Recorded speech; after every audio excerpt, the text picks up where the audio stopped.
Hello, Tusoka family. Welcome to this edition of Tusoka, where Judy and I talk about our wonderful trip to Edinburgh, Scotland. We got back a couple weeks ago, and I'm still in the afterglow of that trip. You know, that where you look at your phone, look at the pictures, or you kind of laugh about things, or you relive all the fun memories that you had. Now, Judy and I, we went to Scotland, not just for vacation, but we had the pleasure of being invited to speak at the ISPACAN conference. That stands for International Society of the Prevention of Child Abuse and Neglect. And we spoke about your trauma does not have to determine your destiny. So we talked about childhood trauma, how it affects your body, and how learn techniques to help lessen the effects of that trauma so that the trauma doesn't dictate how your life ends up.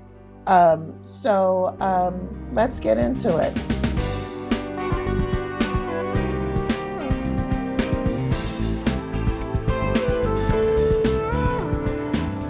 Okay, there was so much to share, Candy. What an amazing opportunity we had. Right. So, you know, it was Ipsicam that brought us to Edinburgh, but then we had an opportunity to really explore the city, which we will get into. But let me just talk a little bit about the conference itself.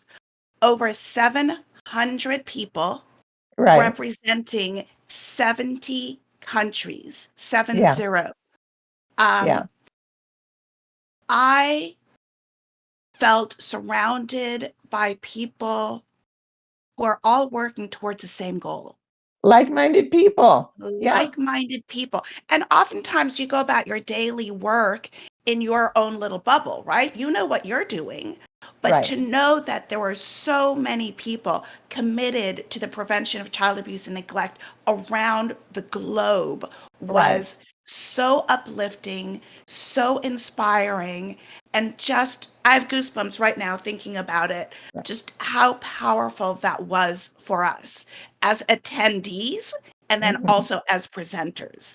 Right. I think when you do the work that we do, like me in child abuse, you as a therapist treating traumatized people, it's very easy to feel like you're the only one. The Mm-hmm. burden is so great.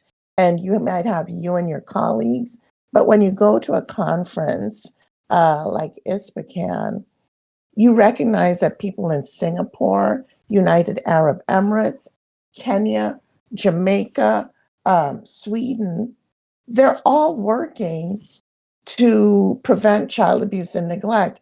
Now, it's a wonderful thing, but it's a very sad thing also because you recognize that the abuse that children are enduring isn't just in your country, it's universal, it's all over. I went to a particular talk, and one of the statistics that they quoted is that 94% of children in Ghana experience violence in the home, not just domestic violence between the parents, but violence directed at them. And it's so heartbreaking. But I am glad that people aren't just saying, well, that's the way it is. Right, Children get beaten. right. They recognize that it's inappropriate, and they're working towards reducing that and eradicating that. I think, being Jamaican, we're just so used to children getting beaten and feel that that's an appropriate punishment. Mm-hmm, mm-hmm. Um, but when I give my talk on abuse, and I usually say, "Hey, how many people in this room were beaten as children?" And and then you you look at the audience, and most of the audience, I'd say 70%, maybe even more. And it's kind of this like, well, I turned out okay, didn't I? Right, right. And then I quote the first person who I heard say this is Maya Angelou. She said, when you know better, you do better. Mm-hmm. We know that abuse directed at children as a means of correction is ineffective. We know that it leads to psychological harm. Mm-hmm. We know that it leads to aggression. Um, and you know, on the other side, I went to another talk where a doctor, Afifi, I can't remember where she's from, she talked about Mm. soldiers experiencing PTSD and these same soldiers who experience childhood trauma. I'm not just talking about spanking as a means of, but I'm talking about deep childhood trauma. And in her study, she found that the effects of the trauma in childhood was more impactful on the soldiers than the Mm-hmm. combat trauma. Right. I was trying to kind of figure that out in my head. Like, why is it so impactful? And I just kind of decided, now I don't know if this is scientific, but I decided that the trauma that you experience when your brain is developing is Mm-hmm. going to create synapses and connections that kind of put that trauma in your brain, and you really don't have the coping skills to As a work child, your as a no. child to work your way through it. So that childhood trauma lays the foundation, and maybe the trauma experienced in combat, maybe the childhood trauma gives you a certain level of resilience to maybe fight that off. I'm not really sure, but that was really impactful. Judy, what were some of the, I mean, we attended different sessions, Mm-hmm. but I Mm-hmm. know you went to a session on music. Oh, so first of all, I just want to say that Candy, the things that you're talking about, the sessions that you attended, like segues so nicely into what we presented. Like Right, we know right. these traumas occur. Okay, how do we help these now adults manage the trauma from their childhood? Hmm. So one of the sessions that I attended, and I've got my notes right here, was You're called so you're so good. I can't find my notes. um, Trauma Treatment Beethoven to Beyonce. And Hmm. I was immediately like, wait, what's that about? Right. So I went and I heard doctors Jessica Griffin and Dr. Jessica Wozniak out of Massachusetts. They presented on this topic, and they talked about how to use music in therapy. How can we incorporate music into the treatment of our clients who have experienced these traumas in their lives? Um, and this has now been, they quoted statistics. This is now an evidence based practice Mhm. that is rooted in research and data and outcomes. But they showed the power that music has in treatment. Take, for instance, you have a client who's experienced trauma. They come in, they don't want to really be in therapy. They're like, I'm not talking to you. I want nothing to do with this. The therapist has to find a way to connect to that client, right? And one of the things that we know, like universally, music speaks to people. So, Right. one question that a therapist can ask, and I've done this myself, is what kind of music do you like? Why do you like that music? Tell me a little bit Hmm. about that. And usually those adolescents are like, oh, I like this, I like that. One of my clients told me about Billie Eilish before Billie Eilish was a thing.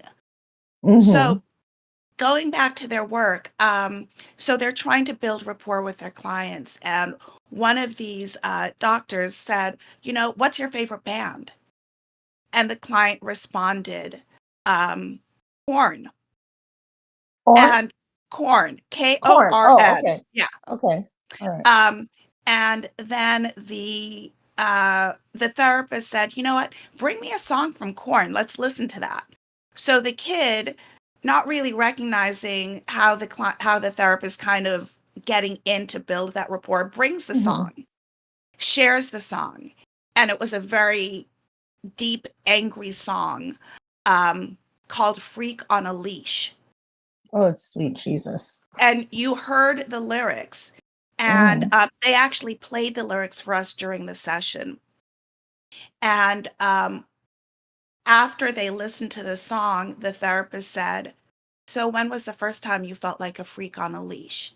And the client responded, "When my father first sexually abused me."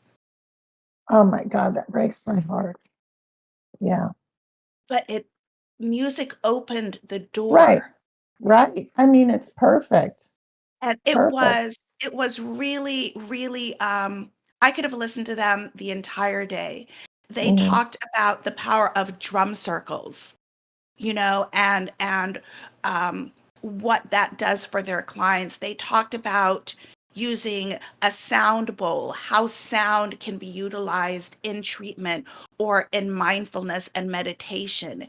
They really looked at various aspects of music and how we can use it in treatment.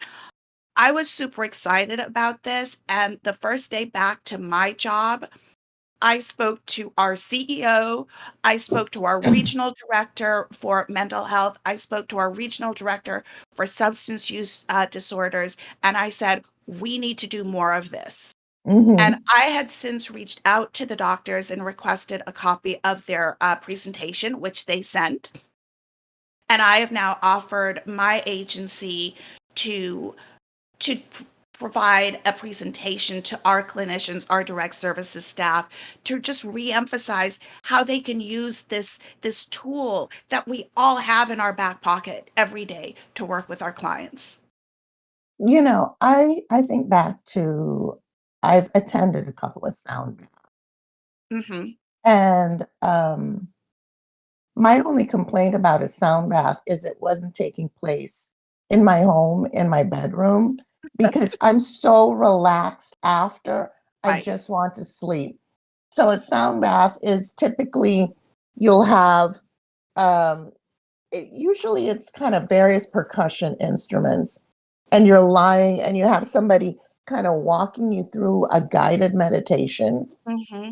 and it's like getting a massage without your body being touched, Right. because you feel so relaxed and just so centered and grounded. And I think, you know what, Judy, that would be good.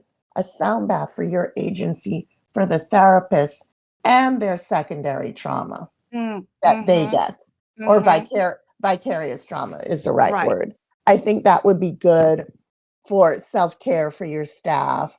And it would probably be good for self care for my staff too. Bring somebody in for a nice sound bath. And Yeah. I think, it would be good for kids too. You know, I think it, Yeah. it, it can be helpful No, for everybody. I agree completely. And I love that idea.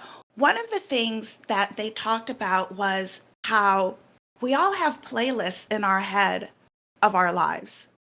Hmm. And you don't necessarily set out to make a playlist on your life, but you kind of end up Hmm. with these songs that are more meaningful than others. Right.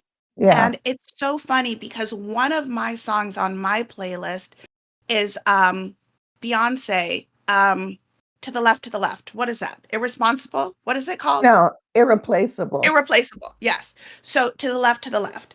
And there you go. Yeah, my sister's a singer. So anyway, God, no. I know that that has been a part of my life story.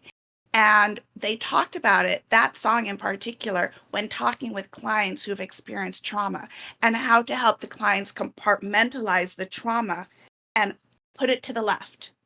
It's not Put it in, serving you. yeah, put it in a box. Put Put it in a put it in a box box. and kick it to the curb. Yeah. So it was really amazing how this song can mean so much for so many people, but Hmm. helping the clients to recognize this isn't serving me. I'm putting it to the left. Hmm. And I mean, the results they got from that one song was remarkable. So I applaud Dr. Griffin, Dr. Wozniak, because I think this is tremendous work, and I'm so proud to be able to share it with my agency. But another thing that I wanted to share was one afternoon, Candy and I are walking the streets of Edinburgh. We're going back towards our hotel, and we run into someone from the conference that we had spoken to before. And he's talking to us about his nonprofit Michael. organization, Michael. Michael. Mm-hmm. Um, his nonprofit organization, he's out of Texas, and he works in Kenya, literally trying to get children from Off the street. living on the streets and Mm-hmm. place them in appropriate homes. And he's a lot of researchers, but he's also like very, very practical and direct services. And I had that conversation on the corner feeling totally and completely inadequate. Like I'm not doing enough. And it's hard to be in a room filled with so much like brilliance and passion and Yes. commitment Yes. and Yes. feel Yeah. like I need to step up more. Right. But on a previous episode, I said comparison is the thief of joy. Yes, And yes, thank you. I do not want to minimize what we're doing, but sometimes when you are with people who are doing what you're doing and more, you're like, what else can I do? Is this enough? And you know what Right, I decided? I'm doing enough. I'm doing enough right now. right. I'm exhausted. I am doing enough. And so I think you have to kind of recognize that you have a role. And every day you go to work and you see your patients, your clients, and you go to court and you do all of Mhm, this stuff mhm, mhm. because you don't want to burn yourself out. It's very true. You know, it would be really easy to be doing extra and then be completely depleted. Yeah, you know yeah. No, so you make a really I good point. yeah, and this work, there's no money in it. Mm-mm. There's nobody's going to give you a bonus for taking street kids off the street. You do it because it's the right thing and it feels good, and you're impacting positively on the Right. lives of these kids. But it's a tough job, It and is. that is just being with those colleagues, the international colleagues. It kind of rejuvenates you. Mhm, It was like being mhm. charged up, and it makes you want to continue on doing the hard work. Absolutely. Yeah, and you recognize that you're not alone in the work that you're Oh doing. yeah, yeah, yeah, So I want to transition briefly to our presentation. How do you think yeah. that went, Candy? You know what? I was of course I felt like we needed a bigger room Yes. because our audience was going to be massive. And so I was a little bit disappointed at the size of the room, but like by the time we finished, the room was jam packed. Right. And I I felt really good about it. I feel like we make a good team. I felt like people were really listening and engaged. And Right. we gave the attendees a handout to kind of fill stuff out, and I would see people's heads down writing things, and I'm like, okay, okay. And then one of my positive affirmation was a colleague who I've worked with before on human trafficking. She's like such a big wig, Mhm. Dr. Jordan Greenbaum. And like at the end, she's like, "That was great." And I Yes. was like, it made me feel good to have somebody who I think of as a mentor Right. um, let me know that she liked it. And the difference with our presentation in Yeah. comparison to the vast majority of the others was that it was based on research. I did this research, I did this double blind controlled prospective study, and ours wasn't based on research. It was just based on, evidence based medicine with regard to childhood trauma. and everything was evidence-based, but it was more practical. Like, Right. what do you take away? What are the tools you take away from this session to help your clients and to help yourself even Right. deal with the effects of childhood trauma? And one of the people shared afterwards that this was the first session they attended that was truly child based. And I think they said that because there were very practical tools that they could implement immediately, as opposed to Right. this amazing research that we all need to validate the work that we're doing. We gave Hmm. them tools to implement today. And we Right. had a very diverse audience from around the globe, a It pediatrician was from fabulous. Singapore, a therapist from Colombia, and so on and so forth. And they were all sharing their stories. Hmm. Some were sharing their childhood trauma. Some were sharing the familial patterns from their family of origins and generations back. And it was really an engaged group, and I was so appreciative of that. Um, Afterwards, these two stunning women from the UAE approached us and asked if we would be interested in doing a training for them. And absolutely. Yeah. Absolutely, we would love to do a training for you. Would love to do it in person. Uh, Yeah.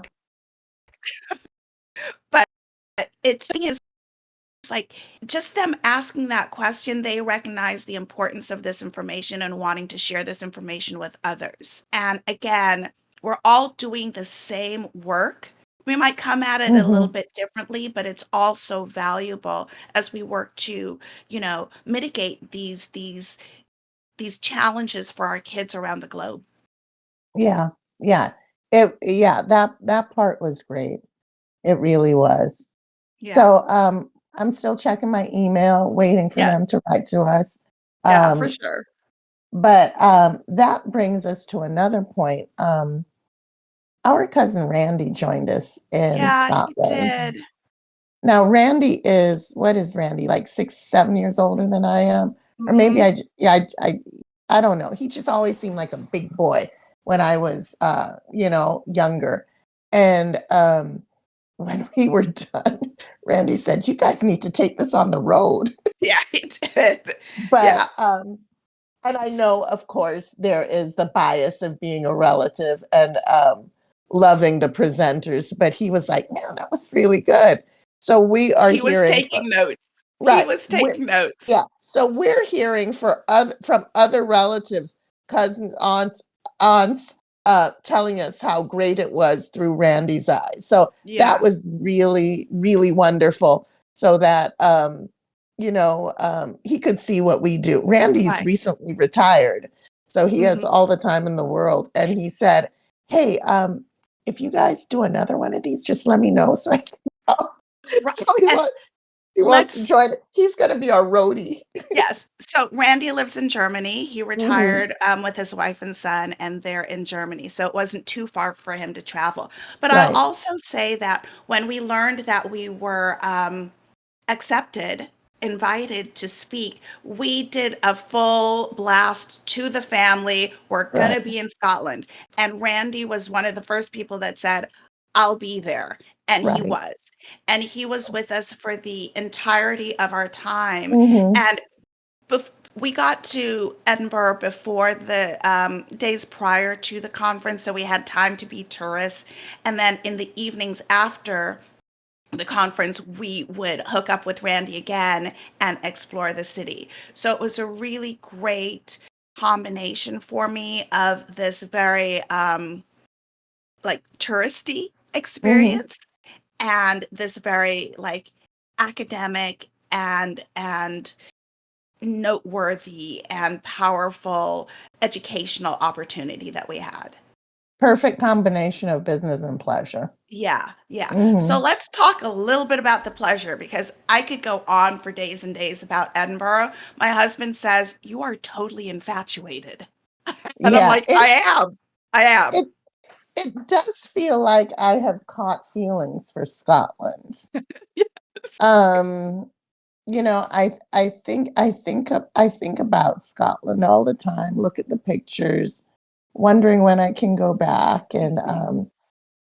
so we flew from LA to Paris and Paris into Edinburgh. And it really wasn't bad. The first class tickets were just really out of my price range. A little bit. So it was like 7,000 plus. And we got there and it was really green. It's really green and pretty. And we stayed at a hotel right next door to the conference center. So that was convenient. Mhm. But our first day we went, what did we do? Was that the castle tour? Our first full day, we did the tour of the Edinburgh Castle, and we Uh-huh. got a lot of history, a lot of Right, history. That then we saw in other places in other tours that we right. attended. It's like, oh yeah, they said this during the castle tour. Uh-huh. And then we also did the whiskey tasting that day. Right, right. So And I just want to say before we get into mhm, specifics that Edinburgh is like walking through this incredibly quaint, sweet village. It's Hansel and Gretel without the Wicked Witch. yeah, It's so beautiful. right. It And you really look at these is. old stone buildings, these churches, these castles, and monuments. You are blown away by history of the country and to think that you're standing on streets that are thousands and thousands old, and you're in this castle where all of these incredibly historical things occurred. It's just mind Mhm. blowing. Well, I mean, that's hyperbolic, but I loved it, but my mind wasn't blown. I felt it was lovely, but you know, I loved the walkability of the city. I loved like Victoria Street. They said that inspired what is it? Diagon Alley Yeah, from Harry Harry, Potter. Harry Potter. Yes, and it was hilly at times.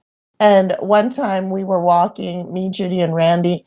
It was rainy, and we had to walk up a hill. And I was like, for my personal comfort, can we just take an Uber? And they're like, yeah, yeah, we can take an Uber. But yeah, it was great. And we learned from our cab driver that the most popular food in Scotland is Chinese, followed by Indian, followed by fish and chips. So we made sure that we had all three of those and then some. I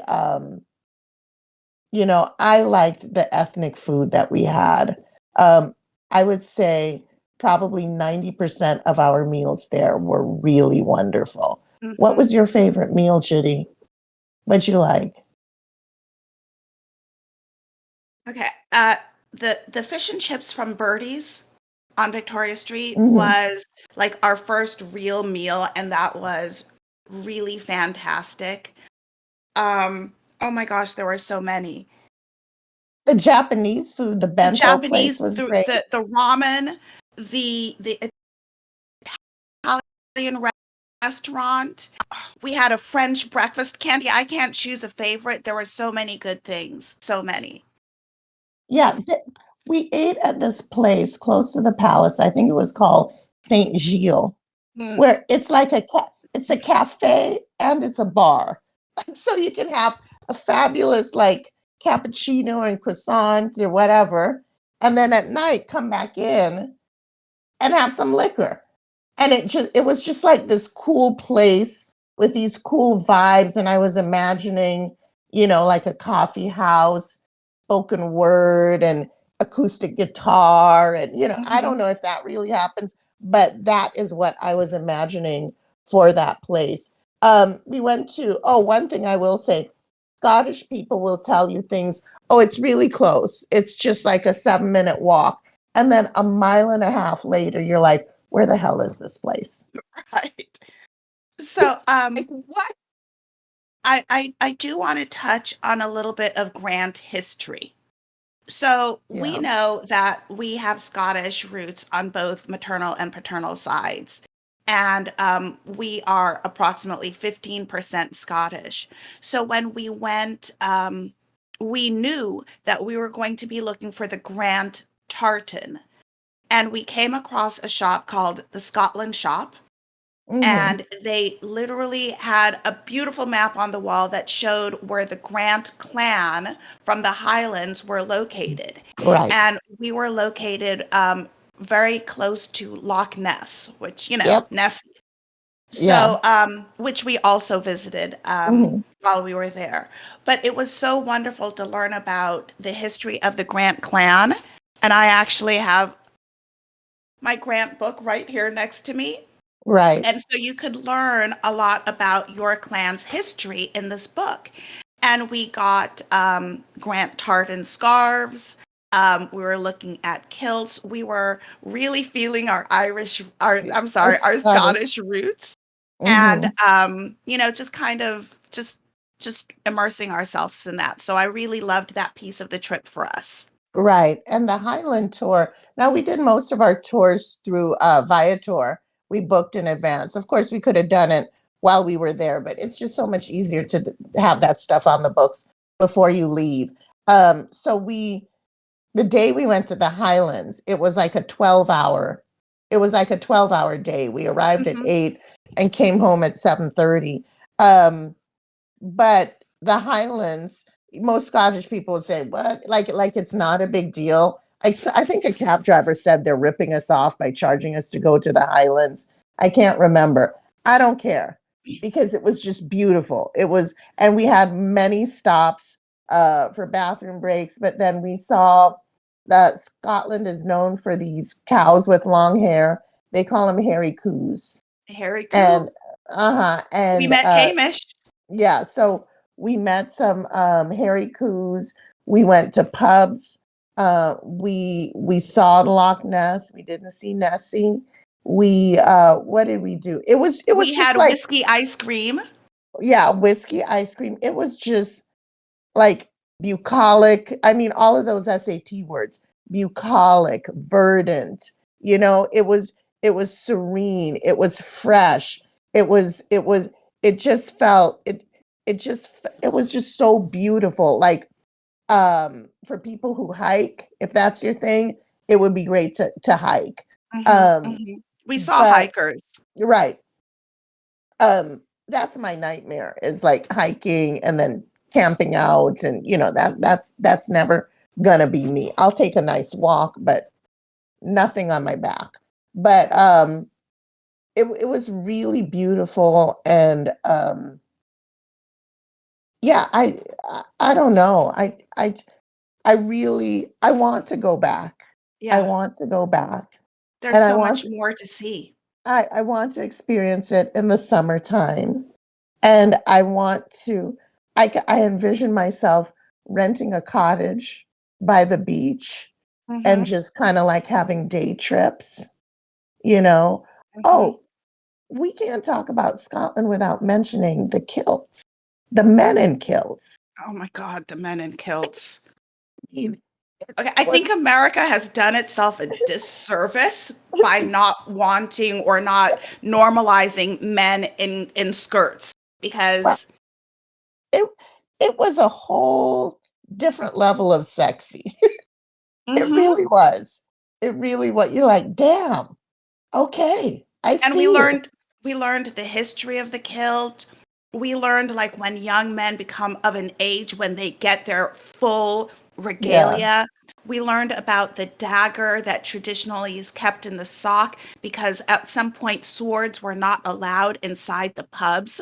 Yeah, so you'd have a dagger, but now it's like a serum. It's like it just kind of like a cute little dagger. It doesn't do anything. It Yeah. can't maim. And then we saw a couple, a wedding couple, and he was fully in his kilt. We saw bagpipers on the street. And then when we went to that amazing cultural event in the caves, um, Yeah. the bagpiper with his kilt, a whole other level of hotness. I'm just gonna say Yeah, it. yeah. He was kind of hot. Um, one surprise thing that was like, I don't know, I wasn't really too choked up about doing it, but I was like, Oh, let me do it. Was we went to the Britannia, which is the decommissioned yacht of Queen Elizabeth. Now, okay, colonization aside, we went and like how many, like she required so much staff. Like she had like 5 tons of stuff she would take on the boat. No matter where she was in the unofficial. world. Yeah, Mhm. no matter where she was cruising, her dinner would be flown in from England. Um, and then the sailors on the boat, they would have to change their uniforms. Like one said, like 12 times a day. Oh, this is this uniform. Oh, this is the breakfast uniform. Oh, this is the dinner. This is and I was like thinking, what a waste of money. Right, That's what I right. was thinking. Like, this is over the top. But But the big surprise was I think our tour was at 1. And I said, "Are you guys hungry? I'm hungry." And then they had a little tea room on the yacht. Yeah, let's eat here. And I thought it would just kind of be like basic, like, yeah, just something to kind of take the hunger away. Was delicious. Like I was eating my sandwich. It was like a smoked salmon and like a dill spread. And then I had this like fish soup. And mm, I'm like, mm. is yours good? Because this is excellent. Like I was Oh my shocked God. at how good that food was. Right, because the menu says I had a chicken salad and it says on white bread. I'm like, okay, how good is this going to be? And I got the tomato soup on the side. It was like the best sandwich. We were Yeah, blown and away with how good the food was in this very touristy spot. yeah, Um, and it just this beautiful environment that we were in. It it, yeah. it It surprised was us. it was great. And just for the listeners out there, the queen and her husband had separate bedrooms and they slept in twin size beds, okay, in the separate bedrooms. And then the first double bed to be introduced to the yacht was when Charles got married to Diana. That was the first double bed Yeah. on the yacht. Yeah. But I It was surprised there were lots of pictures of Diana on that tour. yeah. I It thought, it it kind of felt like, oh, this is a tour for old people, right? yeah, Certain yeah, age, right. It did but feel like, we really enjoyed it. I think much more than we yeah, anticipated. And it yeah, definitely yeah. was one on the list of must-dos in when you're in Edinburgh. And we're like, Mm, okay, we've got the time, let's yeah, go. And it was really definitely a highlight. Um, I want to talk a second about these Scottish people because I almost yeah. don't understand how warm and welcoming and kind these people are. Helpful, So much full. so, we're looking at each other like, what's happening? What's their agenda? What do they want from me? What's the catch? So we're on the Britannia and we come to the Grand Salon, and there's a gentleman just, watching everything and directing people. Um, and he offers to take our picture at the grand staircase. Okay, wonderful. But Okay, it's not thank like, you so much. okay, you're done. Next, you're done. But he really took his time and he was talking to us. He was very, very lovely. We have our lunch. 2 hours later, that same gentleman comes and he says, I've been looking for you. I want to make sure that you get pictures at the red carpet. And We're like, what? And he's like, yes, my shift is over, but I didn't want to leave until I found you to make sure you Right. got pictures. And then he proceeded to take pictures of us and Yes. and then he said he could have changed out of his uniform, but we would not have recognized him. So he kept the uniform on. Yes. And his name was Khalid. Yeah, And Khalid or he was Khalid. I don't know how to pronounce it. so kind, but that was not the only example of that.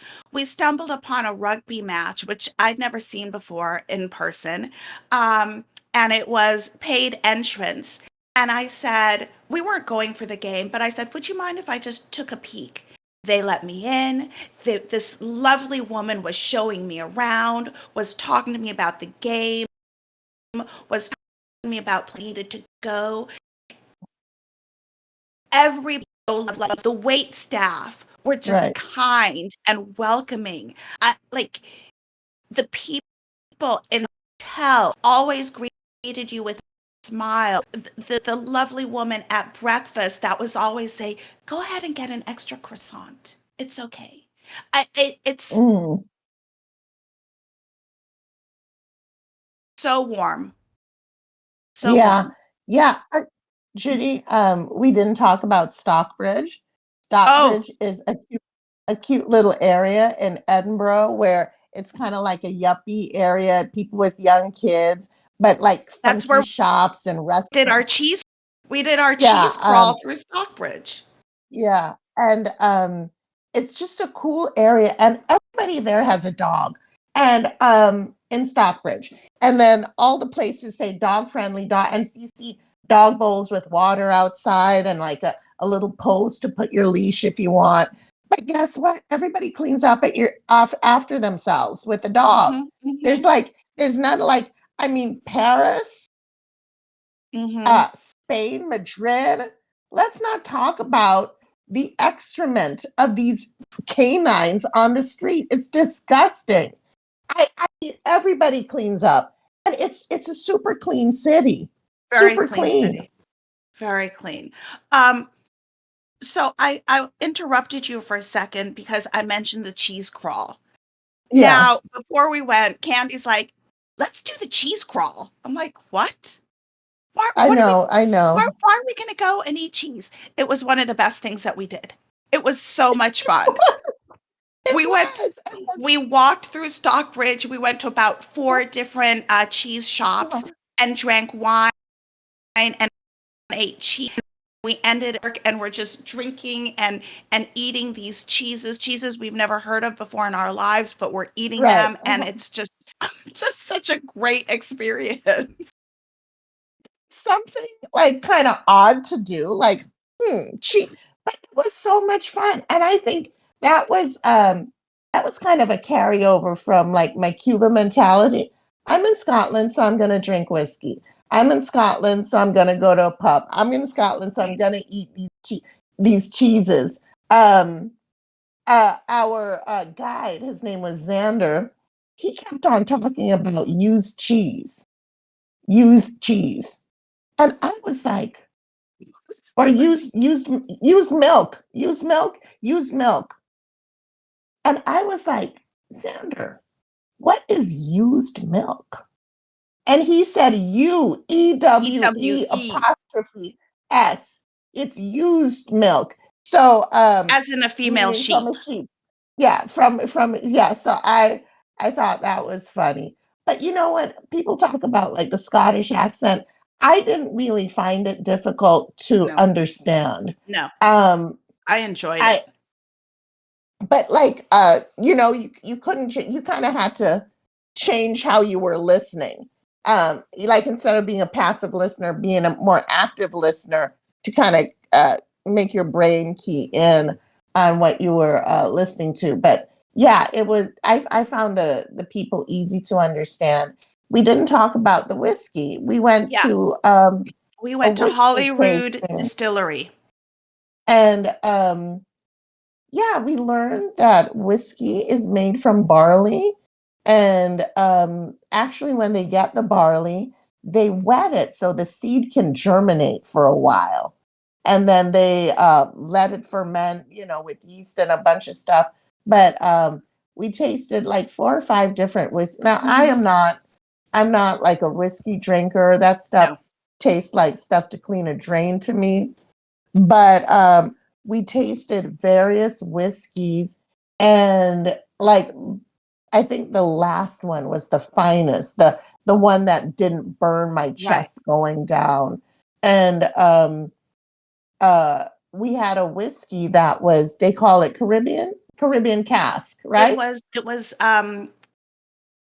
held in a rum cask as opposed to um a regular oak cask.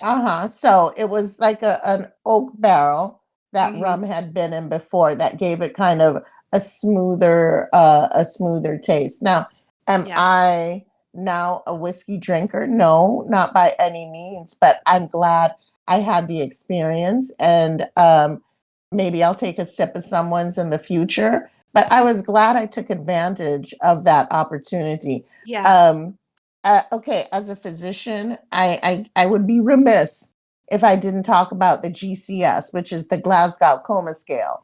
Now, Glasgow is a town in Scotland, and GCS is used to talk about level of consciousness because there were so many people in Glasgow falling down drunk. We have a coma scale. 15 is normal, 3 is essentially dead. But alcoholism is definitely an issue in Scotland. Drinking is a part of the culture, and I'm not judging that at all. But our one of our guides said you start drinking alcohol when you're about what? What did he Well, say? the drinking age is 18. Right. But But and I said, "Okay, but when did you start drinking?" And he said 13, but it wasn't yeah, hard stuff. It was it was like an beer ale and or yeah. ale. And, he graduated to the whiskey about 15. And Uh-huh. he said that if there is a town without a pub, it's considered blasphemy. Yeah. Yeah. But it's I had no idea. I'm not a whiskey drinker either, Mm. but when in Scotland, I tasted it, not just at our tasting, but my cousin Randy and I, we'd be like, let's get a taste here. And what you found, Wait. What do you call it when it's a bunch? A oh, if bunch of it's whiskey. just a flight, A flight, yes. yes. But you can do a flight of champagne, you can do a flight of beer, you can do a flight of wine. I had never learned that Yes. expression before. Okay. So Randy and I would be in different places where we were at a pub in the Highlands and we got a whiskey there, and the bartender, very, very knowledgeable, talking to us about the whiskey, and gave us a tiny little sweet crystal jug of water that you would just pour a little tip in to help open up the whiskey. Hmm. Um, and then our last evening, we got a flight of whiskey from another pub, and we tried. I think they had 3 kinds there, and we tried the different whiskeys. And what Randy and I ordered, but Candy took sips of all of them just so she would Hmm. know what we're talking about. And they're so incredibly knowledgeable and sharing that knowledge with us. Happy to share the knowledge with us. So we definitely had. It was a learning experience. I learned about dominant nostril. You put your hose in to smell with your dominant nostril, be your left or right, and that can change. But for me, on Candy, you were the left. So we just learned so Hmm. much about the culture, the people, just the history. It was really, really a wonderful, wonderful trip. I highly recommend a trip to Edinburgh. There's so much to see, so much to do. And when you have to really explore it, do it. Do it. Hmm. Yes. Say aye to Scotland. Yeah, what she said. So, Yeah. um, oh, we also drove by the general vicinity of James Bond's familial home, Skyfall. It's like there were, I knew it was there. I yeah, knew it was there. I wanted to see James' ancestral home so bad. And I think I said to you, this feels like where Skyfall would be. And 5 it was minutes later. confirmed by our guide. Yes. Yeah, it was because, poor James, he's my favorite assassin. So, yeah, it was just beautiful. Everything you imagine. We didn't see any werewolves. We were not out there on the moors at night. But I could see how werewolves would hang out there because I'm sure it's pretty creepy at night. Dark and moody. Oh, Yeah. in the So best along possible with ways. Yeah, yeah, So along with we Nessie. just want to say that Ipsacan took us to Edinburgh, um, but it was being there that will continue to bring us back and continue to, stay with us in our memories, because it was truly a great experience to be able to present to this crowd, but also, lifelong memories to explore that city the way we did with Randy. Glad he was able to Yes. join us. Me too. So we want to thank you for joining us on our Edinburgh Ipsacan debrief. And as always, we appreciate you so much. Thank you, Susoka. Yes. And please follow us on Instagram where you'll see some pictures from the Edinburgh trip. And please know that if you like to combine business and pleasure, doing what you love with experiencing a new city and getting to meet the people, please know we can relate. We can relate. Thank you so much for listening to this episode of Tusoka. Please remember to like, follow, and share. We are on YouTube, the number 2, and then SOCA, Instagram, 2 Sisters of a Certain Age, and reach out to us on our email, tusokapodcast@gmail.com. Thank you so very much. No Longer Network.